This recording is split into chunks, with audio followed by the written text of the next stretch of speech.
자, 우리가 지금 살펴보고 있는 이 글의 갈래적인 면 좀 함께 살펴볼게요. 자, 우리가 지금 보고 있는 이런 춘향전, 뭐 흥부전, 심청전 같은 애들은요, 우리가 흔히 말해 고전소설이라고 얘기를 해요.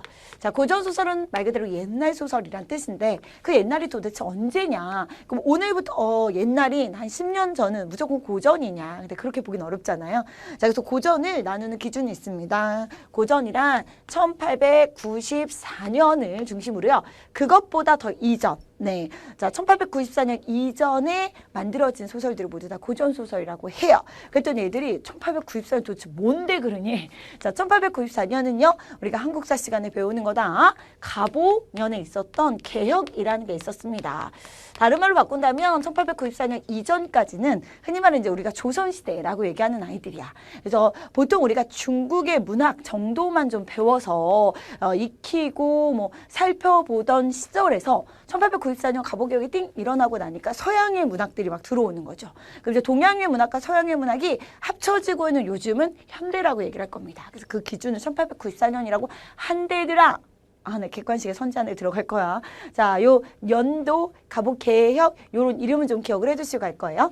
자, 이런 고전소설은요, 기본적으로요, 사람이 순풍하고 태어나서 죽을 때까지. 이랬더니 진짜로 내가 죽을 때까지냐? 아니야, 그렇지 않죠. 보통 행복하게 살았더래요 라고 얘기하는 부분들까지. 그래서 시간의 흐름에 따라 이야기를 전개하고 있습니다. 이런 거 우리는 어려운 말로 일대기적 구성이라고 해요. 자, 그 다음에 앞서 말했던 것처럼 행복하게 살았더래요 라는 결말이에요. 다른 말로 바꾼다면 행복한 결말, 해피엔딩이라고 할 건데 이게 그냥 단순하게 행복하게 사는 것만으로 끝나진 않죠. 착한 애는 복을 받고 나쁜 애는 벌을 받고 요런. 자, 다른 말로 바꾼다면 우리는 권선징악이라고 얘기합니다. 권해요. 뭐는 착할 선. 착한 건 권하고 자, 징벌해요. 뭐는 악은. 그래서 선은 권하고 악은 징벌한다. 그래서 권선징악이라고 이야기를 해요. 자, 그 다음에 요런 아이들은요, 보통 옛날 옛적 어느 마을에 라고 하죠.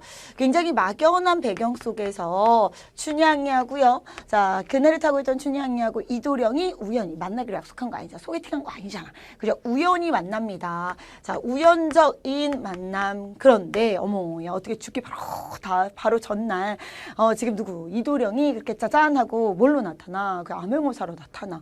이런 거 물론 있을 수 있는 이야기지만 다소 좀 비현실적인 그런 부분들도 있죠. 자, 이렇게 우연적이고 비현실적인 사건이 막연한 배경을 중심으로 일어난다는 점. 자, 그 다음에요. 이 글에서 드러나는 인물들은요. 자, 연려를 대표하는 인물, 아무래도 춘향이. 나쁜 놈을 대표하는 인물. 자, 이런 걸 우리는 변학도라고 해요. 성격이 변화가 없습니다. 처음부터 끝까지 연려고요. 처음부터 끝까지 나쁜 놈이에요. 이제 평면적 그리고 전형적 인물이라고 이야기를 합니다. 자, 그 다음에 가장 중요한 건요. 중간중간에 자, 서술자라고 얘기하는 사람이 뭐해? 자기의 생각을 가지고 갑자기 이야기하는 부분들이 있어요. 어려운 말로 편집자적 논평이라고 이야기를 합니다. 자, 이렇게 우리가 고전소설의 기본적인 특징은 객관식 선지 안에 이와 같은 글의 특징은 이라고 나올 거기 때문에 꼭 기억을 해두실 거야. 근데 이게 그냥 고전소설의 특징만 기억하고 넘어가면 참 좋은데 그렇지 않다는 거. 왜냐면 우리가 지금 보고 있는 춘향전은요. 글의 갈래가 고전소설이면서 판소리계 소설이라고요. 판소리 소설이 아니다. 네. 자, 판소리계.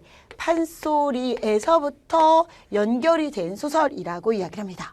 자, 이런 판소리계 소설은요, 전에 내려오는 단계가 좀 있었어요. 원래는 입에서 입으로, 다른 말로 바꾸면 입구자, 전할 전자, 그래서 구전이 되던 설화가 있었습니다. 자, 우리가 지금 보고 있는 춘향전은 뭐 여러 가지 이제 구전 소설들, 그러니까 구전 설화들, 구전 이야기들이 섞여갖고 만들어지긴 했겠지만 사람들이 대체적으로 연려에 대한 설화들을 바탕으로 하지 않았을까라고 생각을 하는 부분이 있어요.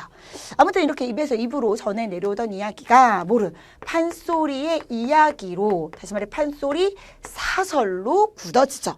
그게 바로 춘향 노래, 판소리 노래니까 춘향가라고 합니다. 또는 뭐 연려 춘향 수절가라고도 하죠.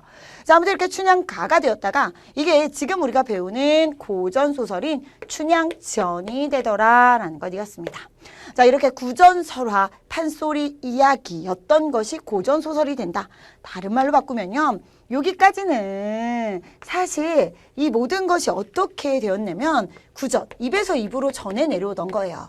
자, 그러던 것이 자, 이렇게 소설로 기록이 되었습니다. 라는 거.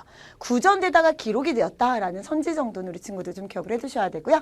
자, 우리가 지금 보고 있는 고전소설의 특징과 판소리계 소설 특징은 두둔, 고딩, 내도 역시 마찬가지로 한 번 더 나올 거예요. 확인 한번 하신 엘리트 되시기를 바라겠습니다. 자, 그럼 어떤 이야기가 있는지